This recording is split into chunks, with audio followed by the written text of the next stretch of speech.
திருச்சிற்றம்பலம்.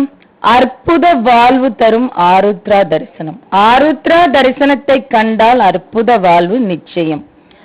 அக்னி வடிவமான சிவபெருமானை குளிர்ச்சி மிகுந்த மார்கழி மாதத்தில் திருவாதிரை நாளில் 6 விதமான அபிஷேகம் செய்து குளிர்விக்கிறார்கள். சிவன் கோவிலுக்கு சென்று கண்டிப்பாக நடராஜரையும் சிவகாமி அம்மையாரையும் தரிசிக்க வேண்டும். 27 நட்சத்திரங்களில் 2 நட்சத்திரங்களுக்கு மட்டும்தான் திரு என்ற சிறப்பு அடைமொழி வழங்கப்பட்டுள்ளன. ஒன்று திருமாலுக்கு உகந்த திருவோணம், மற்றொன்று சிவபெருமானுக்கு உகந்த திருவாதிரை. இந்த திருவாதிரை நாளில்தான் ஆருத்ரா தரிசனம் நடைபெறுகிறது. அக்னி வடிவமான சிவபெருமானை குளிர்ச்சி மிகுந்த மார்கழி மாதத்தில் அபிஷேகம் செய்து குளிர்விப்பதை கண்குளிர காண்பதே ஆருத்ரா தரிசனம் ஆகும். ஒரு சமயம் மகாவிஷ்ணு பார்க்கடலில் ஆதிசேஷன் மீது பள்ளி கொண்டிருந்தார். இந்த கதையை கேளுங்க. ஒரு சமயம் மகாவிஷ்ணு பார்க்கடலில் ஆதிசேஷன் மீது பள்ளி கொண்டிருந்தார். கண்களை மூடியபடி இருந்த திருமால் திடீரென்று ஆகா அற்புதமான காட்சி என்று மனமுருகி சத்தம் போட்டார். இதை கேட்ட ஆதிசேஷனும் மகாலட்சுமி தாயாரும் ஒன்றும் புரியாமல் திகைத்தனர். கண் விழித்து பார்த்த மகாவிஷ்ணுவிடம் தங்களின் பரவச நிலைக்கு காரணம் என்ன என்று ஆதிசேஷனும் மகாலட்சுமி தாயாரும் கேட்டனர்.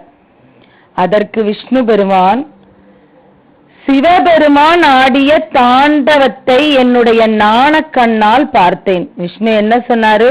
சிவபெருமான் ஆடிய ஆனந்த தாண்டவத்தை என்னுடைய நாணக்கண்ணால் பார்த்தேன். அதை கண்டு மெய் சிலித்ததால் தான் அவ்வாறு கூறினேன் என்றார். அவர் சிவபெருமானின் ஆனந்த தாண்டவத்தை பற்றி சொல்ல ஆதிசேஷனுக்கும் சிவனின் ஆனந்த தாண்டவத்தை காண வேண்டும் என்ற ஆவல் ஏற்பட்டது. ஆதிசேஷனின் மன ஓட்டத்தை புரிந்து கொண்ட மகாவிஷ்ணு, ஆதிசேஷா, உன் மனம் நினைப்பதை நான் அறிவேன். நீயும் சிவபெருமானின் ஆனந்த தாண்டவத்தை பார்க்க வேண்டுமானால் பூலோகத்தில் பிறந்து தவம் இயன்ற வேண்டும், அதாவது தவம் இயற்ற வேண்டும். அப்போது உனக்கும் அந்த அற்புத ஆனந்த தாண்டவ தரிசனம் கிடைக்கும் என்றார். ஆதிசேஷனும் பூலோகத்தில் பதஞ்சலி முனிவராக அவதரித்தார். என்ன அவதரிச்சார்? பதஞ்சலி முனிவராக.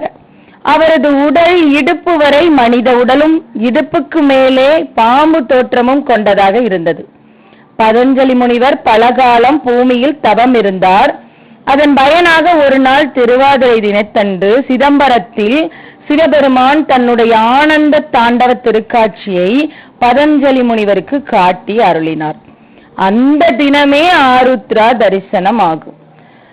சிவபெருமானின் அற்புத நடன காட்சியை கண்ட பதஞ்சலி முனிவர், இறைவா, இந்த திருக்காட்சியை பூலோக மக்களுக்கும் காட்டி அருள வேண்டும் என்று வேண்டினார். அதன்படியே மார்கழி மாதத்தில் திருவாதிரை நட்சத்திரத்தில் ஆருத்ரா தரிசனம் நடத்தப்படுகிறது.